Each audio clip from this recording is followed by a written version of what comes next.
Olá. Bem, hoje vamos mergulhar aqui numa fonte bem específica. É um devocional chamado Quando o Céu se Move. 7 semanas de transformação espiritual à luz dos profetas menores. O autor é Elton Batista de Melo. E a proposta central, olha, é fascinante. Usar as experiências, as mensagens daqueles profetas, não é? Que viveram há mais de 2.500 anos como um guia prático, um guia para buscar a intervenção divina, a transformação pessoal, mas hoje. Fica a pergunta, né? Como é que textos tão antigos que nasceram de crises muito específicas daquela época podem realmente oferecer um roteiro assim relevante para os nossos desafios de agora? Vamos investigar isso? É uma ótima pergunta, sim. E pronto, só para situar quem nos ouve, estamos a falar dos 12 últimos livros do Antigo Testamento na tradição cristã e protestante, Oséias a Malaquias. São chamados menores, mas, atenção, não é por serem menos importantes, é só pelo tamanho. São mais curtos que um Isaías ou Jeremias, por exemplo. Eles atuaram num período, olha, de grande convulsão, entre os séculos 8 e 5 antes de Cristo. Imagina, divisões do reino, a ameaça constante, e depois a realidade do exílio na Síria, na Babilónia, e depois aquele difícil retorno para reconstruir Jerusalém. Foi complicado. E apesar das diferenças entre eles, partilham temas muito fortes. A santidade de Deus, que é algo radical, as consequências do pecado, o chamado urgente ao arrependimento e, muito importante, a promessa persistente de esperança e restauração que vem de Deus. Ok. Vamos tentar desempacotar isto um pouco. Quer dizer, o devocional não é só um estudo histórico, pelo que percebo. Tem uma meta muito prática. Segundo o autor, ele quer reacender a fé e milagres hoje em dia e ensinar princípios bíblicos que se possam aplicar para percebermos Deus a agir no nosso dia a dia e, fundamentalmente, ajudar quem o lê a alinhar a vida com a vontade divina, com passos concretos, né? Numa jornada de 7 semanas. E essa ligação com o presente parece mesmo intencional. O próprio material fala de como essas mensagens antigas ressoam com as nossas crises atuais. Instabilidade económica, doenças que assustam, famílias sob pressão, aquele sentimento geral de fragilidade, não é? Precisamente. E aí está a chave da relevância destes profetas, que perdura. As palavras deles sobre confrontar o pecado, tanto pessoal como estrutural. Pensa na força de Amós contra a injustiça social, por exemplo. É muito atual. Ou a insistência num arrependimento genuíno que transforma mesmo o coração, não são as aparências. E claro, aquela constante oferta de esperança por parte de Deus, mesmo quando parece que está tudo perdido. São questões profundamente humanas, né? Elas ecoam porque falam da natureza de Deus, a sua justiça, que não dá para ignorar, a sua santidade, que exige uma resposta nossa, mas também, e isto é incrível, a sua misericórdia surpreendente e o seu desejo por um relacionamento fiel com o seu povo. E o devocional organiza isto tudo em 7 semanas temáticas. Cada uma foca num aspecto da transformação e liga-o a um ou mais profetas. Certo. Por exemplo, a semana 1, provisão em tempos de escassez, usa Ageu. A semana 3, força e proteção na crise, foca em Abacuque. E a semana 4, perdão e segunda chance, vai explorar Jonas. É aqui que a coisa fica mesmo interessante. Vamos aprofundar talvez alguns destes exemplos para perceber melhor como é que o devocional trabalha estas ideias e que insights podemos tirar disto. Ótimo. Comecemos então por Ageu, na semana 1, sobre a provisão. O contexto aqui é mesmo crucial. É o pós-exílio. O povo tinha regressado da Babilónia, mas encontrou Jerusalém devastada, o templo em ruínas. Dá para imaginar o cenário. Havia desânimo, apatia, uma luta pela sobrevivência básica mesmo. Os recursos eram mínimos. É neste cenário que Deus, através de Ageu, diz algo que soa quase provocador. Minha é a prata e meu é o ouro, diz o Senhor dos Exércitos. Está em Ageu 2.8. O devocional interpreta isso como um chamado a mudar o foco, tirar a confiança dos recursos que eles viam que eram escassos e colocá-la no Deus que é dono de tudo. Confiar no provedor, não só na provisão. E as aplicações sugeridas são bem práticas, tipo dedicar o trabalho a Deus, organizar as finanças, praticar a generosidade mesmo tendo pouco. Gil, e que o devocional parece destacar bem, não é só a ideia de confiar passivamente, sabe? É a ligação direta que a Gil faz entre a ação do povo e a resposta de Deus. É quase causa e efeito. Deus ordena subir ao monte, trazer madeira e edificai a casa, o templo, Ageu 1.8. E isto em plena escassez. A lógica humana normal seria, bem, primeiro cuidamos das nossas casas, dos nossos problemas, depois logo pensamos no templo. Mas Deus inverte a prioridade. E quando o povo finalmente obedece e começa a reconstruir, a promessa divina é imediata, é poderosa. Eu sou convosco, diz o Senhor, Ageu 1.13. Parece que há aqui um princípio espiritual muito forte. A obediência ativa, mesmo que pareça contraintuitiva ou até sacrificial, é a chave que destrava a presença manifesta e a bênção de Deus. E isto leva àquela promessa ainda mais surpreendente: a glória desta última casa será maior do que a da primeira, Ageu 2:9. Uma glória que não seria baseada em ouro e prata, mas na presença renovada de Deus ali. Essa ideia de uma economia invertida, onde investir no sagrado em tempos de crise é a chave para a provisão, é mesmo contraintuitivo. Levanta até uma questão. Será que isto não poderia ser mal interpretado? Quase como uma fórmula mágica para a prosperidade. Tipo, faça X e Deus lhe dará Y. É um risco, sem dúvida. É um risco de interpretação. Qualquer princípio espiritual pode ser distorcido, né? Mas o contexto de Ageu parece mais profundo do que isso. Não se trata de uma transação comercial com Deus, do tipo, toma lá, dá cá. É mais um realinhamento de prioridades. O povo estava focado nas suas próprias casas, que ele diz estarem bem acabadas, enquanto a casa de Deus estava em ruínas, Ageu 1.4:9. E por causa disso, segundo o profeta, os esforços deles eram infrutíferos, não rendiam. A obediência na reconstrução do templo era, assim, um sinal externo de um realinhamento interno. Reconhecer a centralidade de Deus na vida da comunidade. A provisão prometida parece ser consequência dessa relação restaurada com Deus, não um pagamento pela obra. A presença dele, eu sou convosco, essa é a bênção primária. Faz sentido, sim. Visto dessa forma, muda a perspectiva. Passemos então para Abacuque, na semana 3. O tema é força na crise. Este profeta sempre me fascinou, sabe? Pela honestidade dele, quase brutal. Ele não começa com louvores, não. Começa com perguntas duras a Deus.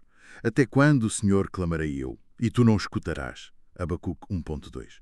Ele vê violência, injustiça, impunidade em Judá e questiona o silêncio aparente de Deus.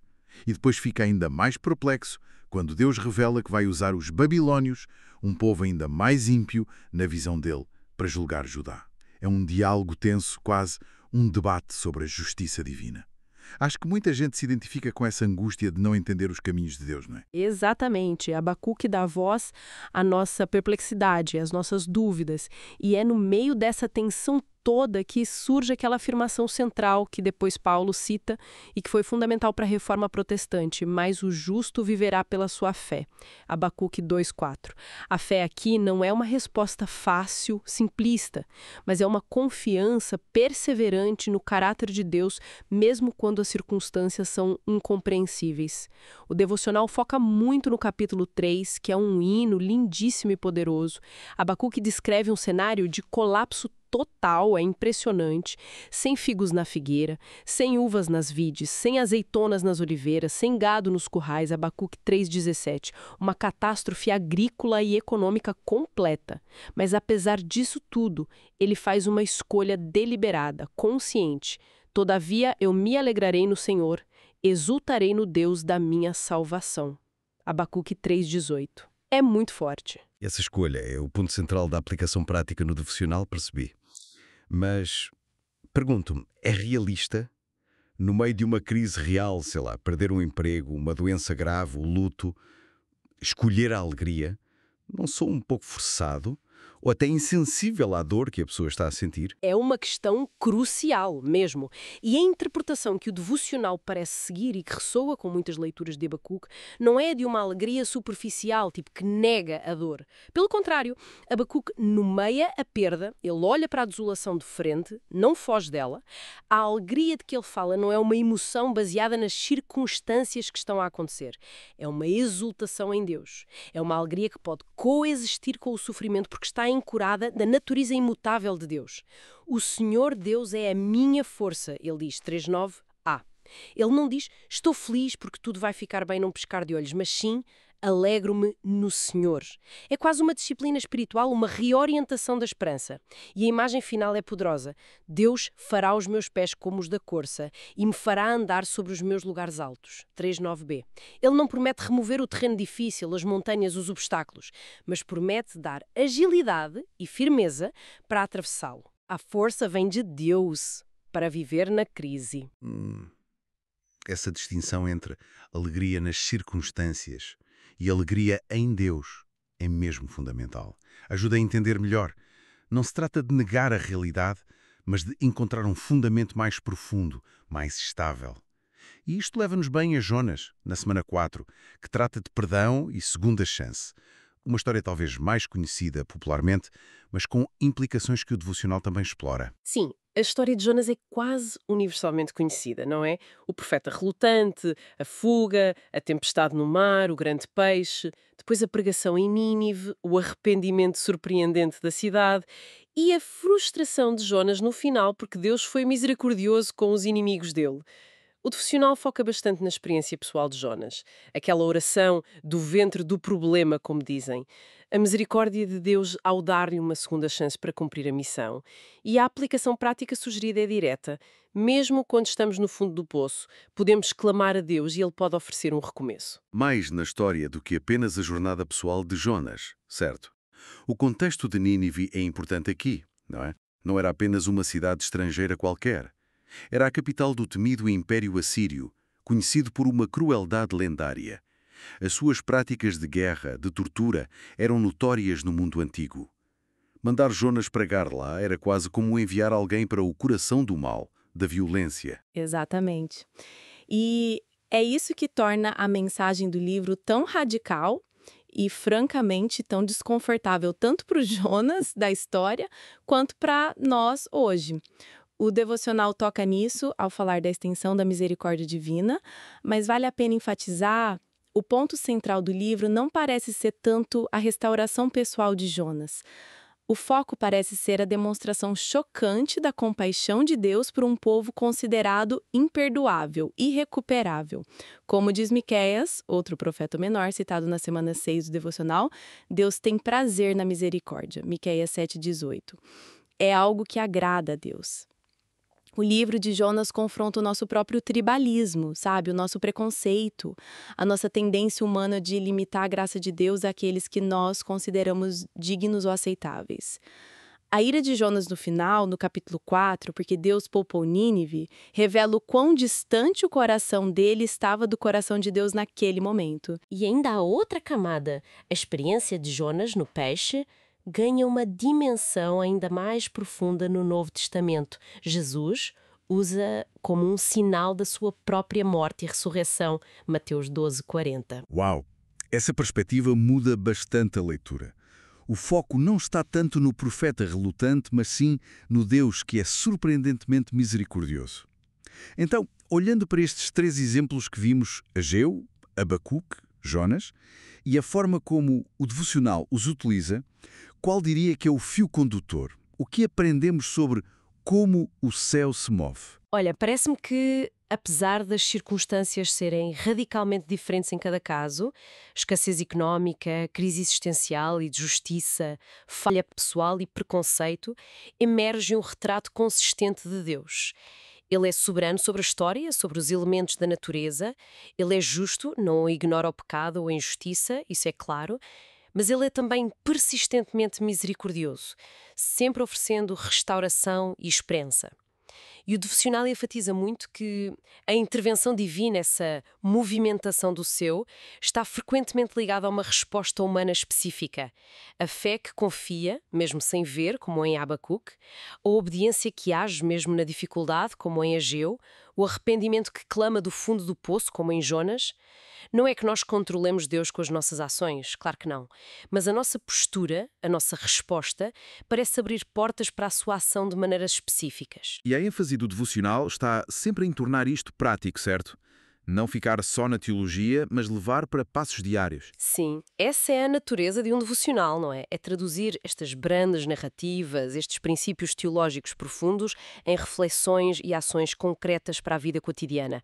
O objetivo é que a leitura destes profetas não seja apenas um exercício intelectual, mas um catalisador para uma fé vivida. Uma fé que busca ativamente alinhar pensamentos, emoções e ações com o caráter e a vontade de Deus.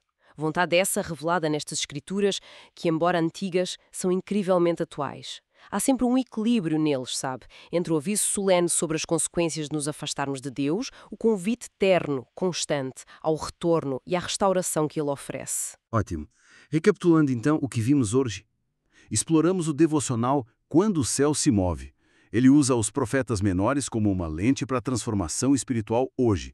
Vimos como aborda a provisão em tempos de escassez, com aquela ideia da economia invertida de Ageu, a força na crise, através da escolha consciente de Abacuque pela alegria em Deus, e o perdão radical, as segundas chances, ilustradas pela história de Jonas e principalmente pela surpreendente misericórdia de Deus para com Nínive. Exato. E ao refletir sobre a abordagem do devocional, com este foco todo nas ações e respostas humanas, oração, fé, obediência e arrependimento como sendo chaves para experimentar a ação de Deus, surge uma tensão teológica interessante que os próprios profetas também apresentam nos seus livros. Como é que conciliamos esta ênfase na resposta humana significativa com a doutrina igualmente forte da soberania absoluta de Deus? Aquele Deus que age segundo os seus próprios planos e decretos, muitas vezes independentemente da nossa ação ou até mesmo contra ela. Pensem em Deus usando a ímpia Babilônia, em Abacuque, ou a sua decisão soberana de oferecer misericórdia a Nínive, apesar da clara relutância de Jonas. Não é necessariamente uma contradição, atenção, mas talvez seja uma daquelas tensões inerentes à própria fé. Como viver responsavelmente, com as nossas escolhas a terem peso, perante um Deus que é totalmente soberano. Fica a reflexão para quem nos ouve. Um excelente ponto para continuar a pensar, sem dúvida. Para quem quiser explorar diretamente, a fonte que analisamos hoje foi o devocional Quando o Céu se Move, 7 semanas de transformação espiritual à luz dos profetas menores, da autoria de Elton Batista de Melo.